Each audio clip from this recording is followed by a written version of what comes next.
1051, I'm on scene. I'll be assuming Caroline Street Command. I got a 2.5-story wood-occupied multiple dwelling. I got heavy fire from the second floor, Charlie side. I have an exposure on the Delta side. We have one line stretch not in operation yet. Primary searches are underway. Status of the fire is doubtful. One passing command. I'm on the first line. Service speed advised. We're on scene. 2-story wood frame. I got heavy fire from the Alpha side.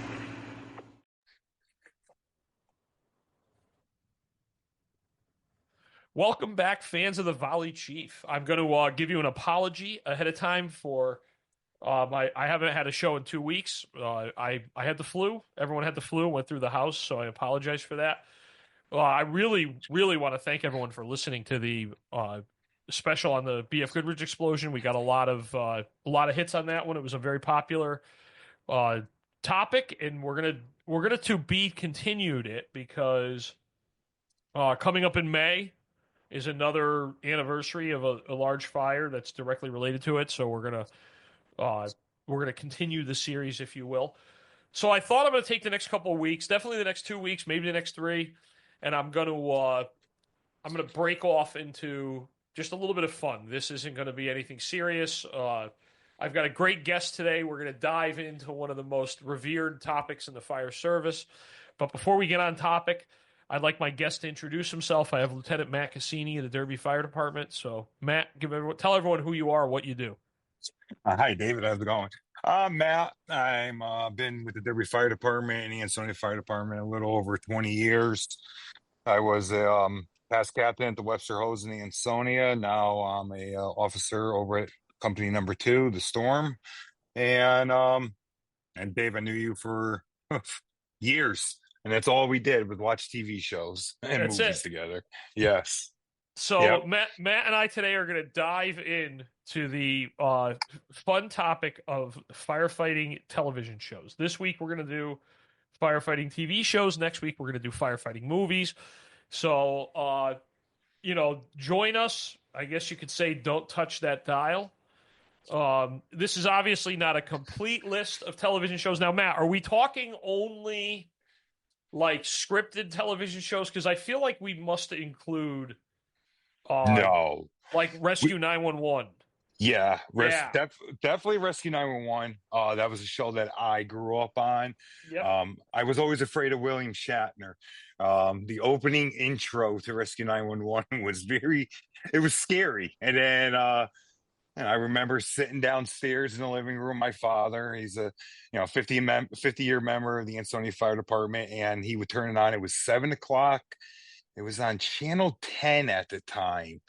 It was like 7:00 at night, and we used to watch it for a half an hour. And every time that intro came on, and it's funny we talk about these TV shows because I'm 40. These shows were let's see, early 90s, and they're all making a comeback now. Go ahead, Dave. So Rescue 911 was let's see, it was 7 seasons, 186 episodes, and it started in April of 1989 and ended in August of 96. And I think what made this show unique was, first off, you're right, William Shatner was the host. Yep. And there was that like catchy theme music that we all remember. But what made this one unique was these were real stories. So compared to even all the other shows, even if you include that live, what is it nowadays, live PD or whatever? Yeah, live PD. Yep. Yeah, like this was what they did was they actually took the people. So for example, I actually remember they did one on Shelton where they would reenact the emergencies. So for example, the one that was in Shelton, if I remember correctly, it was actually a dog was choking on a tennis ball, and the owners were driving their dog. They drove it to the police station, and one of the canine officers did the Heimlich maneuver on the dog to save it. But they would have the actual rescuers reenact the emergency. Well, that's what I always thought, and I remember sitting down in the living room. Now, if you know my father, David, what you do, he's a very serious guy, and I would say, "Oh my God, there was one episode the kid was running a quad, and his leg came off, and I'm like, oh my god, his leg came off. He's like, it's not real, it's TV, it's fake. I was getting yelled at 7 years old because I thought that it was real. But it was funny because I always thought like the reenactments were good. I mean, they were, and I never knew Shelton was on it. The one that I remember, the first episode I watched is when the girl from Texas that fell down the hole in the The well, well. that was it baby Jessica, I believe that Yes, was. baby Jessica was the one. And at the end of the introduction, the cop that's running with the baby crying, I found out, is baby Jessica. That's That's at the end of the intro. So that was pretty cool. That was like one of my first episodes, and I think you actually taught a class on that episode, Dave. yeah, again, Rescue 911 was a great show. For those of us nowadays, we know it's live PD, which it is more where it's obviously more law enforcement focused. It's like live PD is kind of like cops, but just live. Yeah. And I think in another class by itself, besides like Rescue 911 being a television show where you had the actual actors and I should say the actual actors, the actual participants acting out their emergency. Another show similar to that style was The Bravest. Remember that? Oh, that was wow. I think you, Louie, at the time, I think you guys introduced me to that. I had all the DVDs on that show. That was the Newark jail fire. That was one of the first episodes. I remember that. Still have the DVDs. Still have them. Yeah, That was that and Firehouse USA from that, Boston. right. That was from Firehouse USA. That was another, and those were ones that actually rode with the companies. Yes. I mean, tell everyone tell them what they did.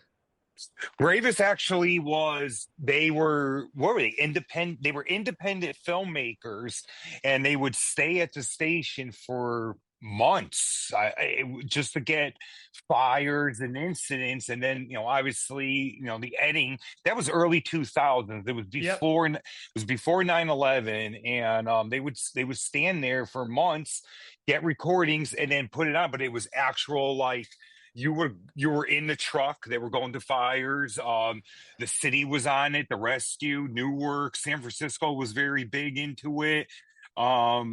A lot of metro cities were big into it, and you would actually get to see work being done. And I think that's like when GoPro came out or something. Like, because a lot of the cameras they had attached to their gears, and wow, those cameras back then, early 2000s, were like the first production of cameras. GoPro came out and everything. And then Firehouse USA was dedicated in Boston, and it was on the Huntington Avenue station. The captain, he got killed actually in that crash, that the brakes failed in the ladder truck. I forgot his name. And then The Bravest was only one season, and it was, like more of like I would say like cops. Multiple. Yeah, like that, where they rode with, like you said, San Fran. Those were some good episodes, but they actually, everything was filmed prior to 9/11, but the show came out like the rescue. If you remember, the Rescue 1 episode came out. And they re-released it because sadly, they rode with Captain Hat and his shift that crew and a lot of the members passed away or were missing. There was actually they redid the intro of the show. Yes, it said right in the beginning, most of these people were missing. Were missing or not found. And it was it was eerie. It's like eerie watching because, that show came out. They had the Rescue 1, this big rescue truck. And then it went on. The episodes went on. Then 9/11 happened, and then they replayed. And it's like, wow, we just watched this episode like a year ago, and it's just, it's weird how to see everybody that's was on TV and now they're not there.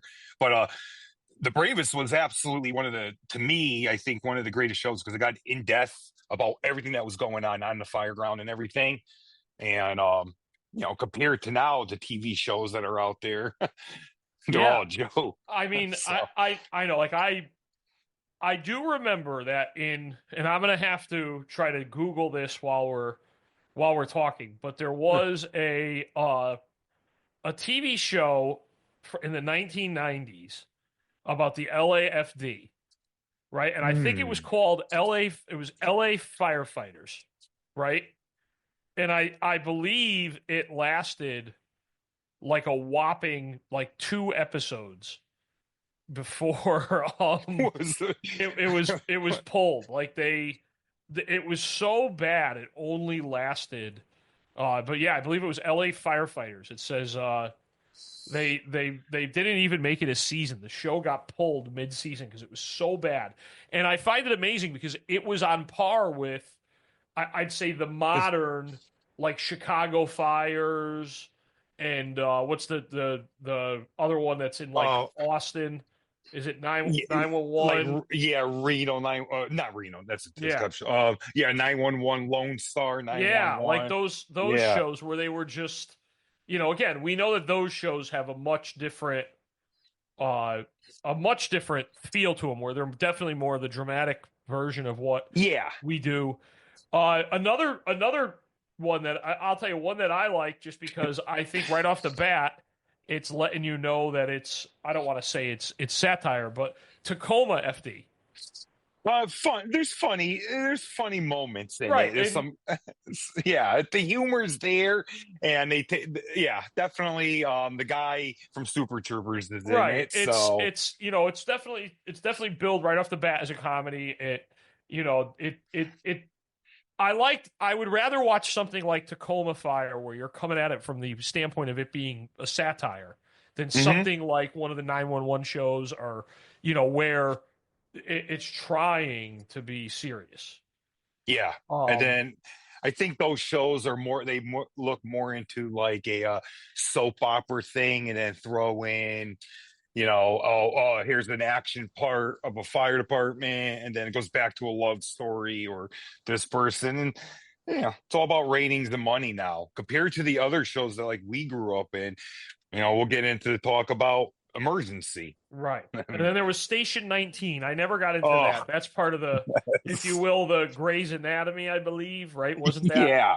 It was like the fire version of Grey's Anatomy. I can tell you right now, I never watched that one. Uh, No, it's like my mother watches them. yeah. She records them still and everything. She's like, "Oh, did you watch the last episode, the Chicago Fire?" I'm like, "No, I didn't even know what this show is." Now another show that I remember when we were kids, and I mean when I was a little kid, like there was a show called Code Red, which tried to Oh yes. capitalize on emergency. It was like it's the first show that took like emergency and tried to morph it to giving it a little bit more soap opera. But it was Code Red. It was only one season, 81 to 82. Lauren Green was the battalion chief, and basically it was like the firehouse, the battalion that they worked in. It was like his he was the battalion chief. Like one son was the captain, one flew the helicopter. The grandson was like like we were like a kid. He would buff and chase fires on his bike as a kid. And That's cool. the one thing I remembered was I loved the opening of that. It did like the radio traffic. It was like Code Red, Code Red. It was Yep. and I actually have it on DVD. I was given it by What? yeah, I was given it as a gift by one of the older Bridgeport firefighters, Paul Wormsley, Poppy. For those of us in the Bridgeport Fire Department, he was a member of the fire patrol before he got hired in Bridgeport. He was a big buff, and he actually had it, and he burned it onto DVD for me. And it was Oh. funny because it was just one of those, uh, like one of those shows that everybody pretty much lost to history, but those of us we would still know it.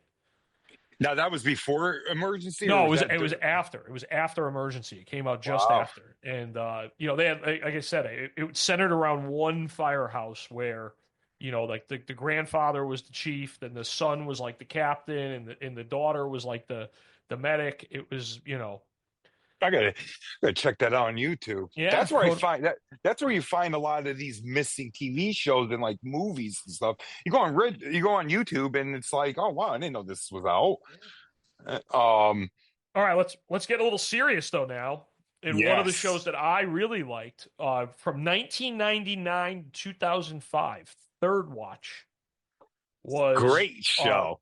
one of the big shows. It was on NBC, Yes, and NBC. I think what made it like rather interesting was the fact that the show was made, I would say, in the shadow of 9/11, because when Hmm. the show started off, it was there's 132 episodes, and it not only centered around the fire department, but it also centered around the fire, police, EMS, um, and it like they were a fictional firehouse. I think it was, if I remember correctly, it was like ladder, it was ladder 100. And Yes, the one thing is it was kind of a little bit more uh dramatized than anything, but I enjoyed it. I thought it was I thought it was a good show. I thought, and I think where it helped was um like they were able to jump between, uh police, paramedics, and then fire. So like they kind of were able to jump back and forth between uh three different. yeah, So the it genres, was if you will. like now it's like Chicago Fire, Chicago Med, and Chicago PD. That kind of reminded me of it because this was like all New York, and it was New York Fire. It was the paramedics. The funny thing was is that, did you ever notice that the paramedics were housed in the fire department's station on Yeah, that they show?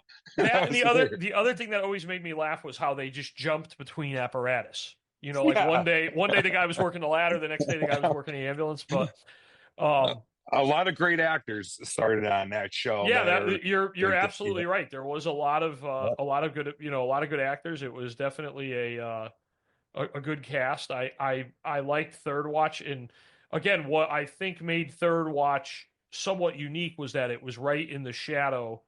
Unfortunately, it was a show about the FDNY that was going Mhm. on, while 9/11 happened.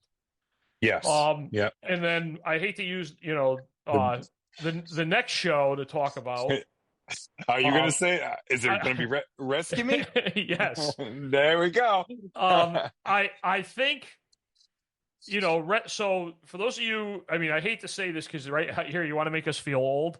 Oh, Rescue Me was from 2004 to 2011, and it it focused on New York City firefighter Tommy Gavin, and he was dealing with the trauma and the mental health issues from the 9/11 attack. And a couple things. So for most of you don't know, uh, Dennis Leary is a tremendous friend of the fire service. One of his mhm. cousins was killed as part of the Worcester Six, so he has a personal stake in firefighting, and I think you know it it definitely it battled a lot, right? It talked about PTSD, it talked about addiction, it talked about a lot Yes. of things that we now openly talk about. But I also think out of every firefighting television show, Rescue Me captured the kitchen table, if you will, of the firehouse is the Yes. best. Yep.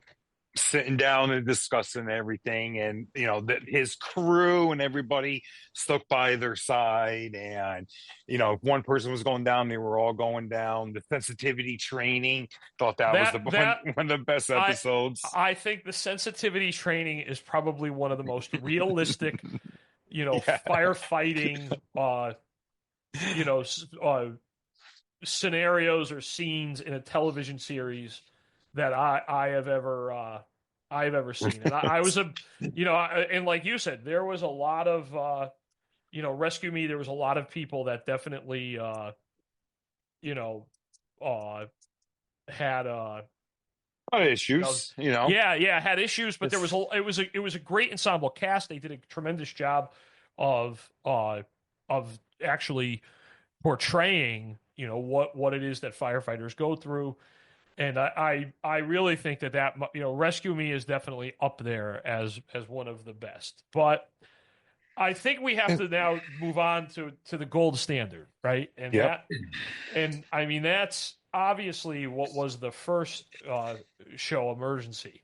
Yes. Emergency was from 1972 to 1979. So like guys like us, we grew up just after it. For those of you who, if you're listening to this and you don't know what Emergency is, I guess we failed as a fire service. But it was created by Jack Webb, and it was designed to track the original group of paramedic firefighters that came out of the LAFD. As we all know, it followed paramedic John Gage and firefighter Roy DeSoto and their antics coming out of Station 51.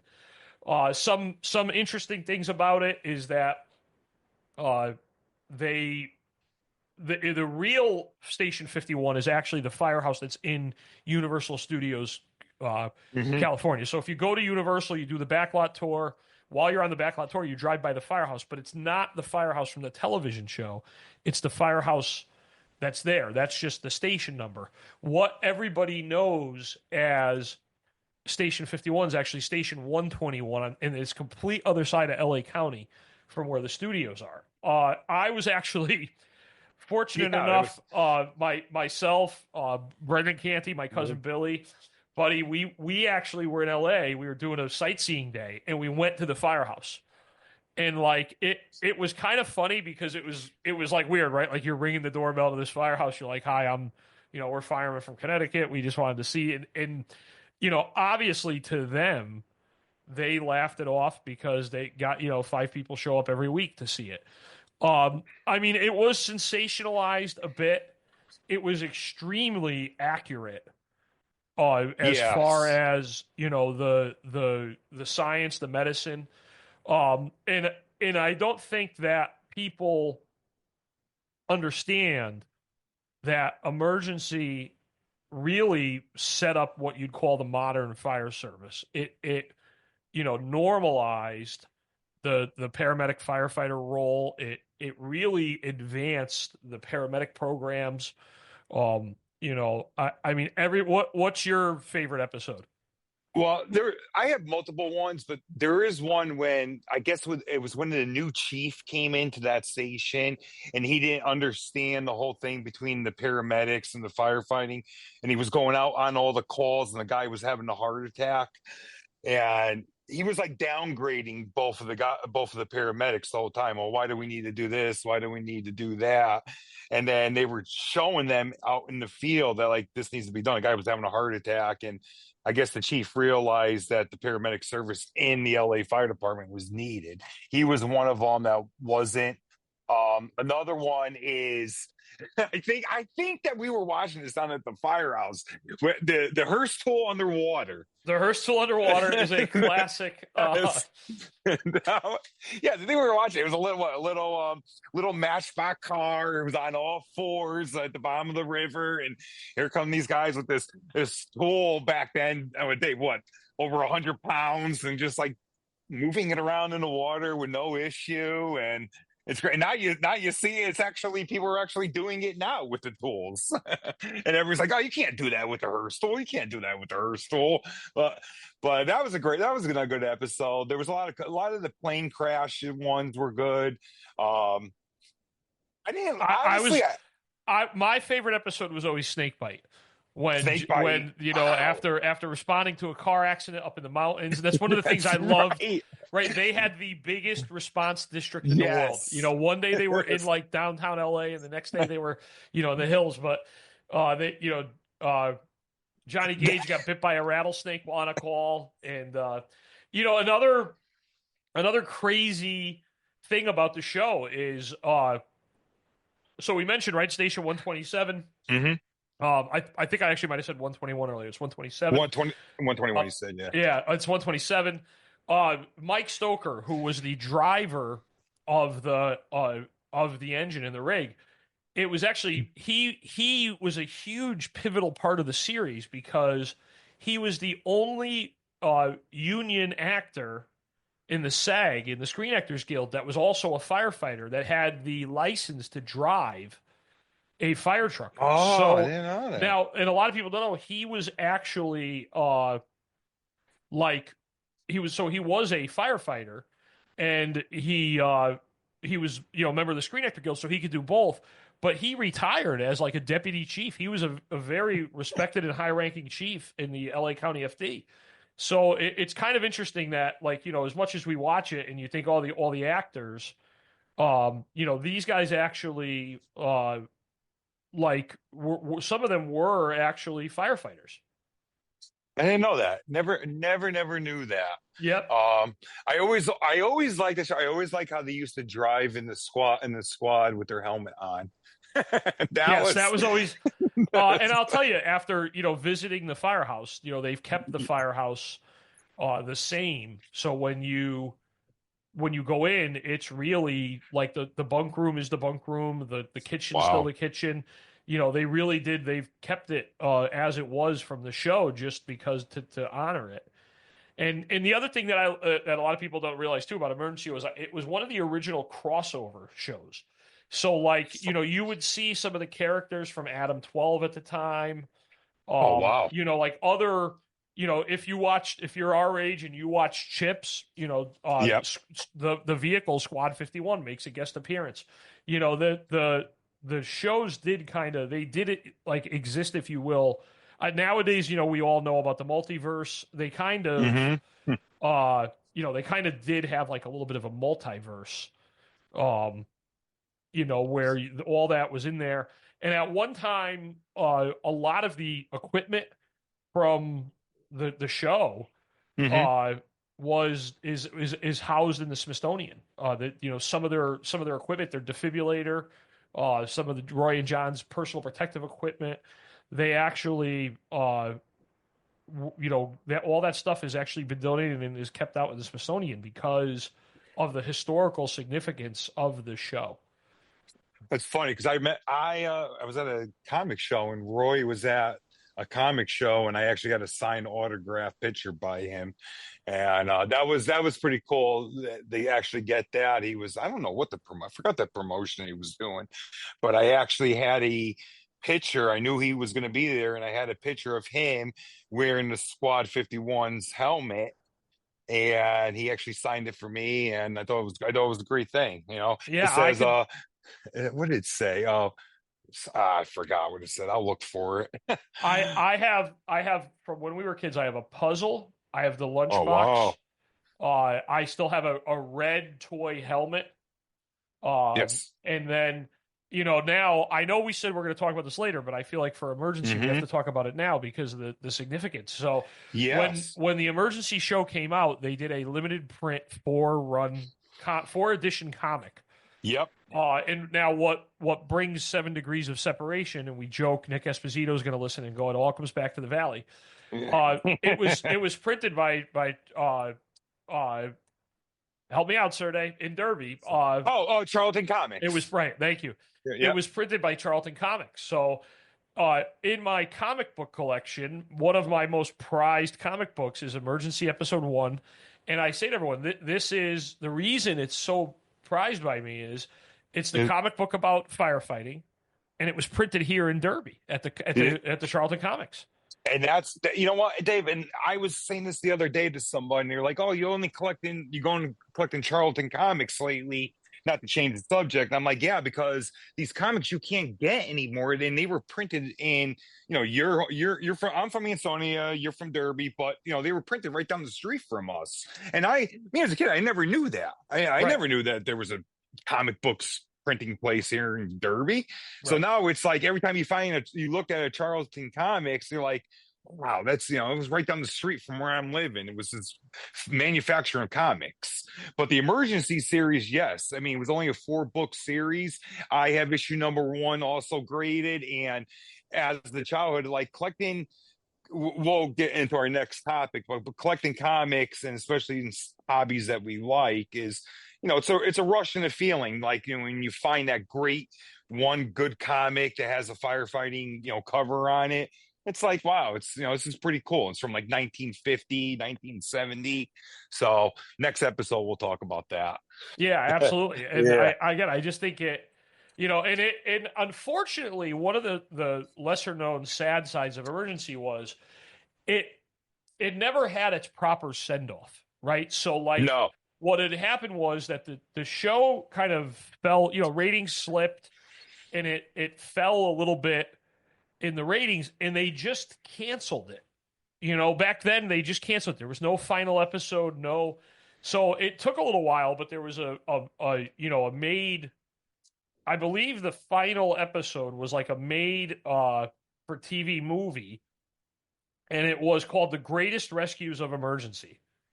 And the premise of the final episode was of that was that they got promoted, right? And they Oh, both got okay. promoted, and they they both got, so they were at their after their promotion ceremony, they were Oh, reminiscing yes, about. they were sitting outside, Yes, they and were they were, sitting yeah. outside. Oh, okay, I remember that episode. Yeah, yeah, that's right. And they were going through all the clips and everything, and then getting promoted. What did they become? They became chiefs or something? I believe captain. Yeah. Oh, and that's it. They stopped Yeah, following. they were both promoted to to captain, and that's what they did. They were, so therefore they were no longer permitted to be paramedics, and they had to. That's how they kind of but that's how they kind of like ended the series because of that. But I just think that Yeah. to me it really like shows you the legacy of the show is how. I mean, how many times in a firehouse does somebody say 10-4 Rampart, or how many ringtones, or when ringtones first came out Mm. in the 90s, that probably how many fire service members had that ringtone of the emergency tone. I mean, even if you remember is Well, the cable guy, when Jim Carrey falls to his death at the end and he's laying there, he yes. does the like he's like man down, possible back injury. Oh yeah, like I think when the Nextels came out, everybody was downloading the emergency ringtone for that. Nextels, God, wow. we're so old. Yeah, that, and they were downloading the Scott Airpack tone. The tone. I remember we recorded it on our phones one time. Oh god, that was So great. that's it. Are we missing any television shows? If we are, people out there, let us know. It's funny, we talk about the bravest. I remember driving. Oh, Right, it was me, Hart, and Mascola. We had a portable mhm. DVD player. We were driving through North Carolina, and we brought that, and I had the DVD. And this had to be like 2004, 2005 time frame. And I can remember we were driving down the road, and I can remember Danny was driving, Hart was in the front seat, I was in the back. I remember Hart going to Danny, "Hey, you like this episode?" Danny's like, "Yeah, it's a good episode." Hart's like, "Can you get back on our side of the road now?" We were trying to drive down the middle of the road in North Carolina watching the Ravens. But when we have our movie part, we'll talk about all those films we used to buy, all those DVDs. Remember, we used to go to the conventions. Oh my god, we had stacks of them. The Buff videos. All the Buff videos. Oh my god, right? It was like advanced print and video out of New York. Yeah. Whatever. We'll talk about. I gotta find out what happened to those guys. Those guys made some money at the shows. They were selling left and right DVDs. Oh yeah. So, well, Matt, I thank you for this episode. It was a lot of fun. Reminiscing. No problem. We're gonna next week. We're gonna come back. We're gonna do our fire movie episode. Yes, that'd be a good one. All the fire movies we'll go through, and stuff that we used to watch. Well, thanks again, Matt, and everyone. We'll see you next week. Don't forget to like and subscribe, comment down below, feed the machine to help me keep my algorithm, if you will, going. And, Matt, have a good night. You too, Dave. Thank you very much. Bye. All right.